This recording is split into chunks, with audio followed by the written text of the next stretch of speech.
이어서 볼게요. 자, 그래서 우리 8페이지에 보면은 그 페어의 6가지 액티비티스 활동이 나오거든요. 페어의 일반 관리론을 이해하기 위해서 우리가 유념해야 될 그 부분이 뭐냐면 바로 이 그 페어의 6가지 활동 그리고 14가지 관리의 일반 원칙이거든요. 다시 6가지 활동과 14가지 관리의 일반 원칙인데 6가지 활동부터 한번 볼게요. 그래서 페어는 고민한 거예요. 야, 우리가 산업혁명이 일어나고 효율성을 추구하다 보니까 어느새 조직 규모가 커졌어. 야, 조직 규모가 5명이었을 때하고 지금 현재 500명이야. 어마어마하게 커졌는데 이 500명의 이 조직을 규모가 되는 조직을 어떻게 운영해야 될까? 이 조직이 어떤 활동을 할까 고민을 한 거죠. 그래서 첫 번째 6가지 활동 중에서 기술적 활동을 얘기해요. 기술적 활동은 우리가 테크니컬 액티비티라고 해서 생산, 제조, 가공에 관한 거. 아무래도 과거에는 이제 서비스업보다 제조업들이 많았을 테니까, 그죠? 그다음에 두 번째는 커머셜 액티비티라고 해서 상업적 활동을 이야기를 해요. 예를 들면 구매, 판매, 교환 같은 거, 그죠? 어떤 제품을 만들어서 팔고, 그리고 어떤 제품을 우리가 판매하려면 원료들을 갖다가 구입해야 되잖아요. 구매. 그 다음에 교환도 해야 되고 상업적 활동이 중요하다는 얘기를 하고요. 그 다음에 이제 재무적 활동. 큰 조직, 예를 들면 직원이 500명이면 이 사람들 급여 주려면 돈도 많이 필요하잖아요. 그러니까 어떻게 해야 돼? 자금의 운용 조달 중요하잖아요. 원료도 사와야 되고 월급도 줘야 되고, 그죠? 그러니까 재무적 활동이 상당히 중요하다. Financial Activities가 상당히 의미가 있다는 얘기를 하고, 그 다음에 Security Activity, 보호적 활동. 요 보호적 활동은 상당히 시사하는 바가 커요. 여기 보면 재화와 종업원, 구성원들의 보호. 그러니까 조직 내에 있는 여러 가지 뭐 시설, 설비도 중요하고, 그죠? 거기에 못지않게 구성원들도 보호해야 된다. 복리후생이 상당히 중요한 이슈잖아요. 요새 현대 경영학에서는 의미 있고. 그 다음에 어카운팅 액티비티, 회계적 활동도 의미 있다. 그러니까 지금 우리도 재무상태표 이야기 하잖아요. 조직 규모가 크니까 그냥 단순하게 뭐 돈을 갖다가 우리가 얼마 썼고 얼마 들어오고 이런 것들을 대충 하는 것보다는 어떤 회계 기준에 맞춰서 재무 상태를 명확하게 우리가 알 수 있는 게 중요하니까 회계적 활동도 중요하다. 그죠? 그래서 1, 2, 3, 4, 5번을 보면 지금 우리 조직상에서 살펴볼 수 있는 기능 단위 유닛들을, 그죠? 이른바 펑셔널 유닛, 기능 단위 부서들의 어떤 원형들을 우리가 생각해 볼 수 있다는 거예요. 그죠? 이해되셨죠? 그래서 제가 이제 여러분들 조금씩 감을 잡으시면 알겠지만 테일러하고 비교가 안 된다고 얘기한 거예요. 그러니까 테일러는 그야말로 감독관, 슈퍼바이저에 지나지 않는다고 저는 생각해요. 좀 나쁘게 얘기하면 뭐 그의 어떤 효율성 추구의 이론들은 정말 높이 평가할 만하지만, 근데 우리 페어는 어떤 생각을 했느냐? 야, 우리 이게 조직 커졌는데 이게 일을 주먹구구로 할 게 아니라 이거 이제 활동부터 한번 나눠보자고. 그러면서 이제 경영자 역할을 상당히 강조를 해요. 그러면서 6가지 활동을 얘기하면서, 자, 계속 이어서 볼게요. 그리고 이제 관리적 활동 보면 이제 계획, 조직, 명령, 계획하기, 조직화, 명령, 조정, 통제. 지금 이거 관리적 활동 뭐예요? 우리가 1장에서 계속 공부했던 이거잖아요. 뭐야 이거? 이거 대답 못하면 펑션. 경영, 기능. 펑션부터 썼네. 매니지먼트 펑션. 경영 기능이 똑같잖아요. 우리 경영 기능 4단계 뭐라고 배웠어요? 플래닝, 오거나이징, 리딩, 컨트롤링. 지금 이제 명령 조정을 우리가 리딩이라고 표현했을 뿐이지, 합쳐서 명령하고 조정을 또 안 써준다고 하네. 우리가 이거를 경영 기능에서는 리딩이라고 이야기했잖아요. 나머지는 다 똑같네. 그죠? 관리적 활동. 그리고 이 사람이 이제 그 관리자에게 요구되는 자질을 강조해요. 어떤 걸 얘기하냐면, 일단 피지컬이 좋아야 된다. 육체적으로 막 활동적이고 원기가 넘쳐야 된다. 왜냐하면 이 많은 직원들을 이끌어야 되니까, 그죠? 두 번째는 정신력이 있어야 된다. 멘탈이 강해야 된다. 소위 말하면. 그리고 세 번째는 어떤 걸 강조하냐면은 도덕성이 있어야 된다. 리더가 도덕성이 있어야 구성원들이 따르게 될 거 아니에요. 그 다음에 교육 수준도 높아야 되고, 교육 수준 높으면 이것저것 많이 알겠죠, 그죠? 그 다음에 기술이 있어야 돼. 일을 잘해야 돼. 기술적이어야 돼. 어떤 직무 관련 기술이 있어야 된다라는 얘기고요. 그리고 여섯 번째로는 뭐가 있냐면 경험이 풍부해야 된다. 그래서 이 관리자에게 요구되는 자질도 이야기를 해요. 그래야 이런 경영 활동들이 원활하게 돌아갈 수 있다. 그죠? 자, 이렇게 정리하시고, 두 번째는 이제 회율이 강조한 14가지 일반 원칙에 대해서 우리가 한번 살펴보도록 할게요. 14가지 일반 원칙을 보면은 뭐 재밌는 얘기들이 나와요. 회율의 14 Principle of Management. 자, 첫 번째는 이제 분업화. 모든 작업은 분업화한다, 전문화한다. 조직 규모가 커졌으니까 능률을 높이기 위해서 분업화, 전문화한다. 정말로 나쁘게 얘기하면 테일러가 결과적으로 얘기한 게 분업화네요. 그죠? 전문화고, 그죠? 한마디로 14가지 일반 원칙 중에 하나에 그냥 끝나네. 그죠? 회열 연구는. 두 번째, 권한과 책임. 경영자는 권한을 갖되 책임감을 가져야 된다. 좋은 얘기고요. 규율. 사원들은 정해진 규율을 지켜야 된다. 회사에 사규가 있잖아요. 예를 들면은 5명이 일하는 가족 기업에서 1명이 안 나오면 너무 아픈가 보다 이해할 수 있지만 500명이 일하는 조직에서 10명이 결근을 했다. 이거 체크해서 사규에 맞게 처리를 해야 되죠. 예를 들면 뭐 일당을 월급에서 하루 일할해서 그 급여를 뺀다든가, 뭔가 아니면 뭐 지금 뭐 연차라는 게 있어서 연차나 월차를 사용할 수 있겠지만 뭐 규칙을 따라야죠. 지각했을 때는 어떻게 한다, 이런 식으로. 그 다음에 명령 단일성. 부하 직원은 한 명의 상사로부터 명령을 받아야 된다. 이거는 이제 조금 아쉬운 부분이 있어요. 우리가 매트릭스 조직 배웠었죠. 매트릭스 조직 같은 경우에는 기능 부분하고 제품 부분이 있었잖아요. 그래서 근로자들 같은 경우에는 제품 기능의 관리자들의 명령을 받을 수도 있고 기능 부분의 명령을 받을 수도 있는데 그런 부분에서는 좀 아쉽죠. 그죠? 부하 직원은 한 명의 상사로부터 명령을 받는 경우도 있지만 2명의 상사로부터, 그러니까 유관 업무인 경우에는 2명의 상사로부터 명령을 받을 수도 있어요.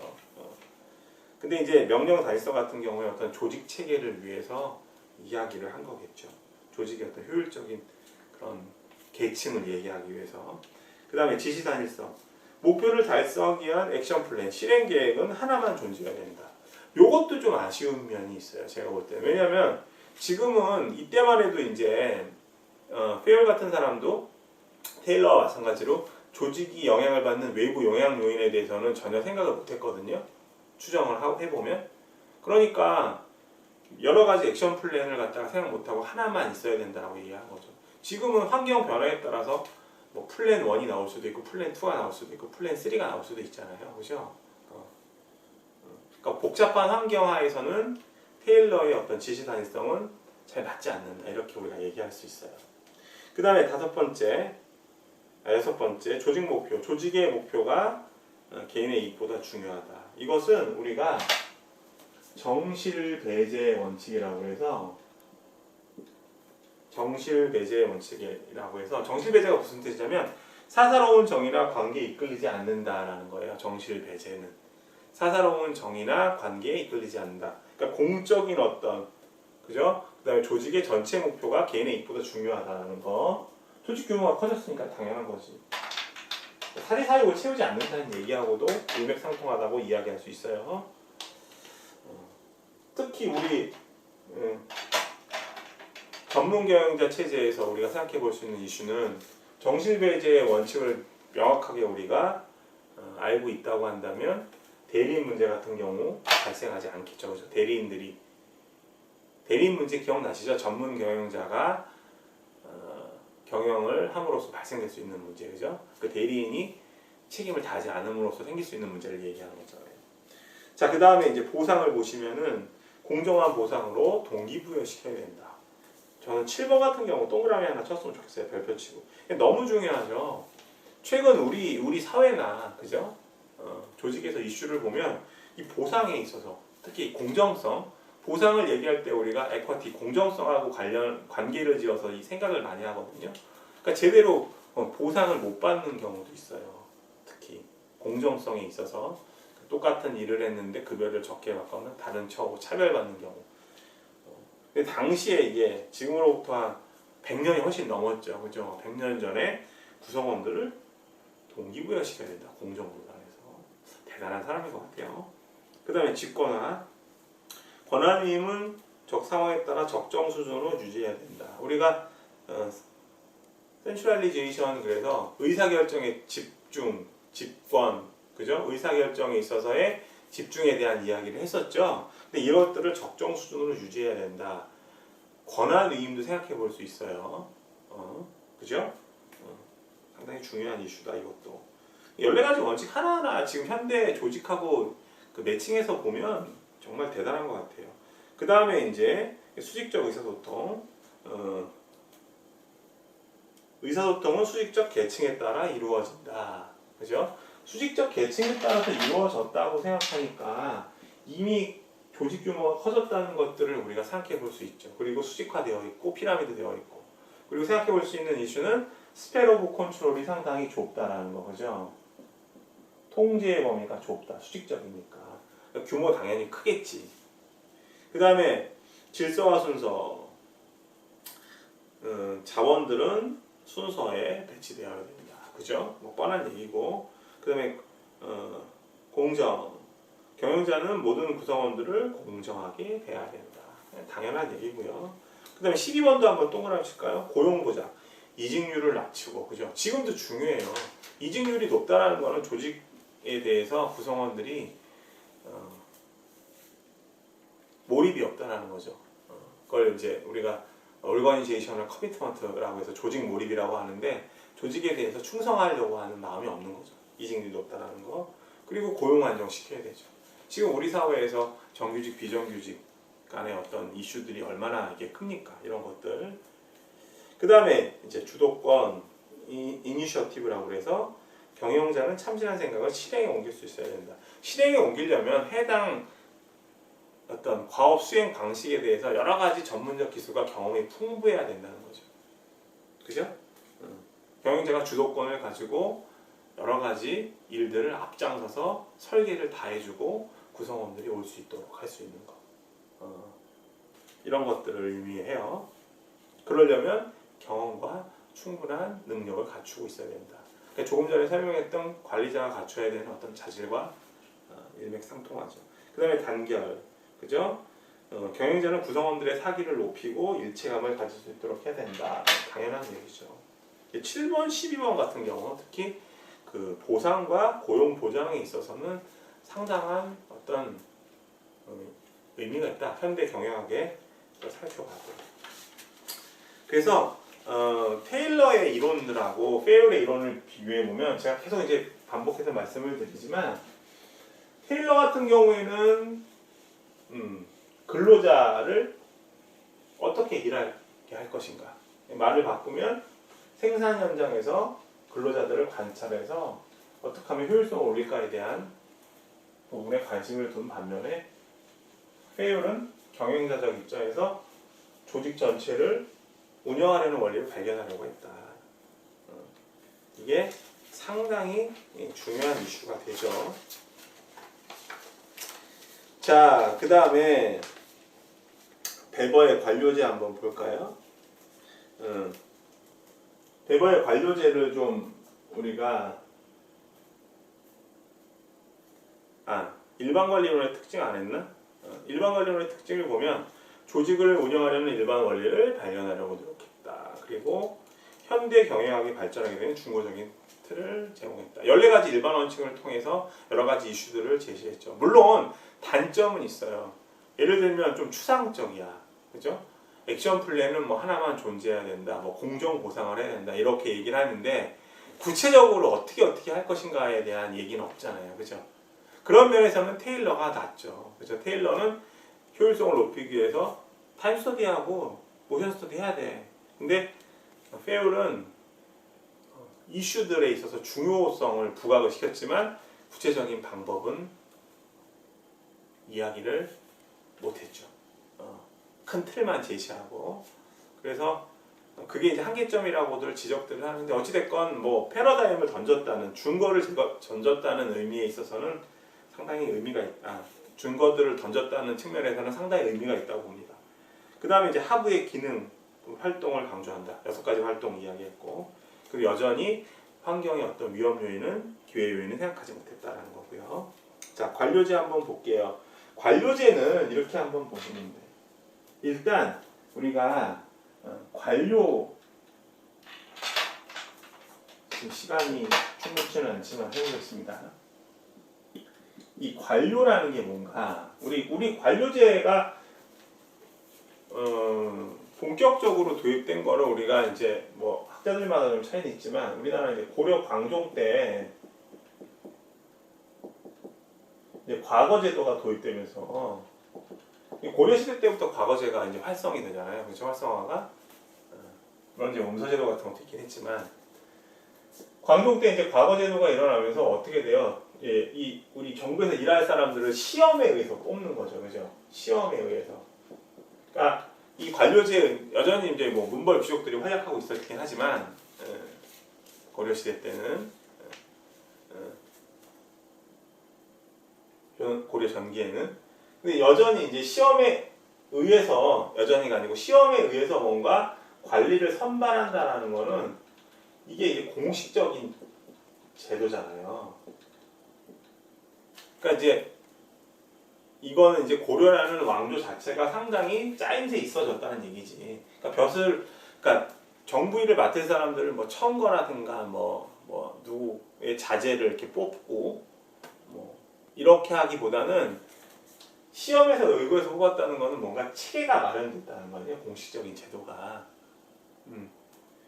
그리고 공식적인 제도를 통해서 사람을 뽑는다는 거는 조직 규모가 크다는 걸 알 수 있죠. 우리 대기업들 지금은 이제 뭐 수시 채용으로 많이 돌아서긴 했지만 몇 년 전까지만 하더라도 공채를 많이 했잖아요. 근데 규모가 작은 기업 같은 경우에는 공채를 하지 않죠.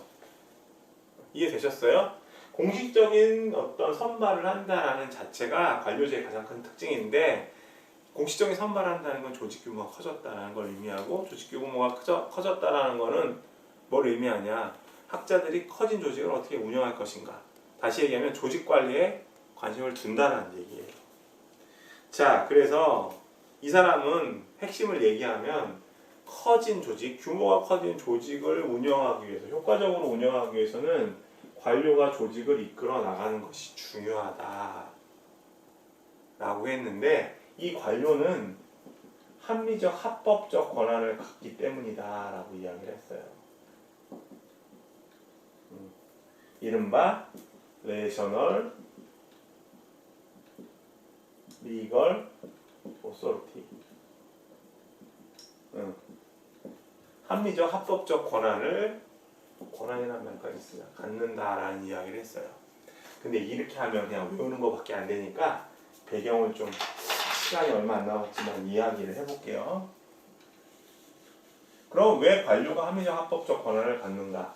이 사람의 그 베버, 막스 베버의 사상을 이해하기 위해서는 이걸 좀 알아야 돼.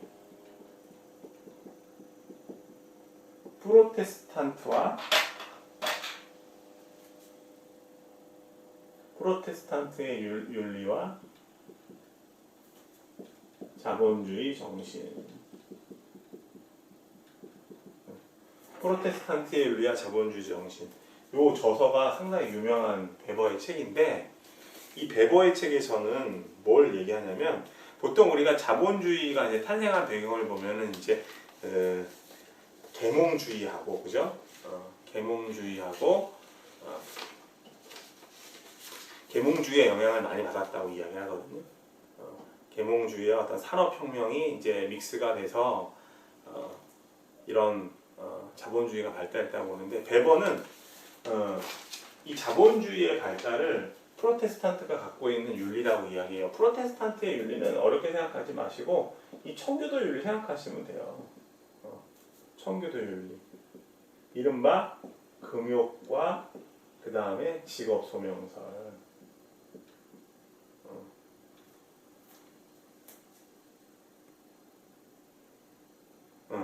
직업 소명설은 자기 일에 자기 직분에 충분한 욕심을 내지 않고 검소하게 살면서 자기 직분에 충실한다.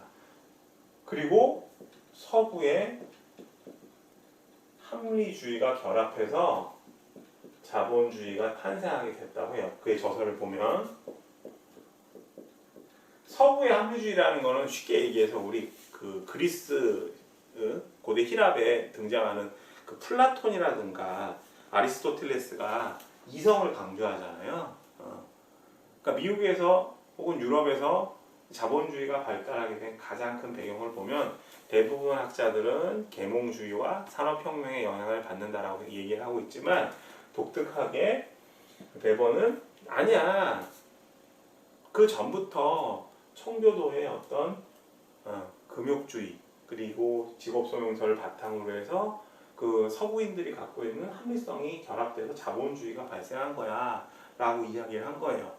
책 얘기는 여기까지. 이것도 이제 오프라인 수업 같으면 제가 좀 얘기를 좀 해드릴 텐데, 근데 문제는 자본주의가 탄생하고 발달함에 따라서 거대 조직이 등장하지, 기업이. 그죠? 그럼 이 거대해진 조직을 운영하기 위해서는 누가 조직을 이끌어 가야 되느냐? 관료가 조직을 이끌어 가야 된다는 게 합당하다라고 이야기를 한 거예요. 그래서 베버는 이 권한, 오서리티, 이렇게 하나, 이 권한을 세 가지로 얘기해요. 캐리스매틱, 카리스마적 권한, 그 다음에 트레디셔널 오서리티, 세 번째는 지금 얘기했던 레셔널 리걸 오서리티. 그래서 이 권한을 갖는 게 그 카리스마적 권한은 영웅들이 갖고 있는, 그리스 로마 신화에 나오는 테세우스나 헤레클라스 같은 사람이 갖는, 아킬레스 같은 사람들이 갖는 권한, 영웅들이 갖는 권한을 얘기하고, 그리고 전통적 권한은 주로 이제 세습, 왕자에게, 우리나라 같은 경우는 세자에게 이루어지는 세습적인 어떤 권한을 얘기하고, 합리적인 합법적인 권한은 어때요? 뭔가 공식적인 제도에 의해서 선발된 관료의 권한이라고 이야기를 한 거예요. 그래서 관료들은 합리적이고 합법적인 권한을 갖는다. 대부분 관료는 시험을 통해서 등용이 되니까.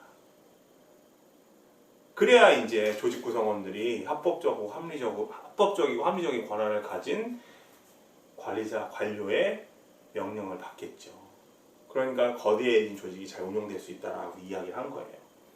자, 그래서 관료제의 그 특징을 보면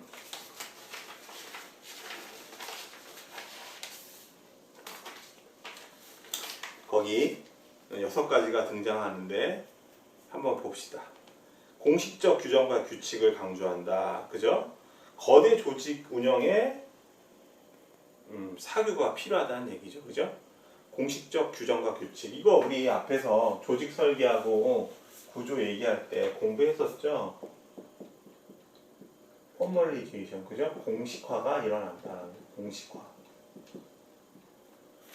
그러니까 공식화가 많이 일어나면 일어날수록 조직 규모가 커진다는 얘기 했었잖아요. 그래서 규모가 커진 조직에서는 뭐가 필요해?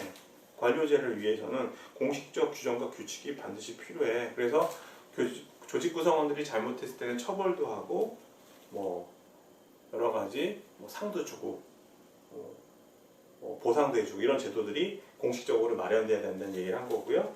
두 번째는 이제 분업, 능률을 높이고 조직 목표에 쉽게 도달할 수 있도록 해야 된다. 조직 운영 원리에 있어서 페이월드 분업 얘기하죠. 그리고 세 번째 권한체계. 권한체계도 계속 나와. 명령 계통을 둬서 책임 소재를 명확하게 한다. 거대해진 조직에서 당연히 계층이 있어야죠. 그죠? 권한 계층이. 그 다음에 네 번째는 경력지향, 전문성을 강조한다. 그죠? 테일러도 관리자가 뭘 가져야 된다고 했어요? 경험과 테크니컬한 측면, 과업 수행 능력 기술이 뛰어나야 된다는 이야기를 했었죠. 역시 마찬가지로 베버도 관료는 경력을 많이 갖고 있어야 된다. 전문성을 강조한 거고요. 그 다음에 공식적인 선발을 통해서, 이게 제일 중요하네. 그죠? 시험을 통해서 관료를 뽑아야 된다. 주먹구구식으로 뭐 지인이나 뭐 친지들 중에서 뽑는 게 아니라. 그리고 여섯 번째, 개인의 특성의 배제. 이거 페어의 정실 배제의 원칙하고 중요하죠. 조직 목표 강조하는 거. 개인의 개성보다 조직 목표가 더 중요하다. 그래서 정리를 해보면 베버와 페어의 이론은 철저하게 거대해진 조직을 어떻게 운영할 것인가에 대해서 관심을 뒀고요. 그죠? 그리고 테일러는 직무에 관심을 뒀다. 이렇게 정리하시면 될 것 같습니다. 오늘 배운 내용들을 단순하게 외우기보다는 흐름을 파악하시고 베버나 테일러나 페어의 이론이 왜 등장하게 됐는지, 그리고 연관성이라든지 차이점이라든지 이런 것들을 잘 정리해 두시기 바래요. 단순히 외워서는 안 될 것 같아요. 장시간 수고하셨습니다. 수업 마칠게요.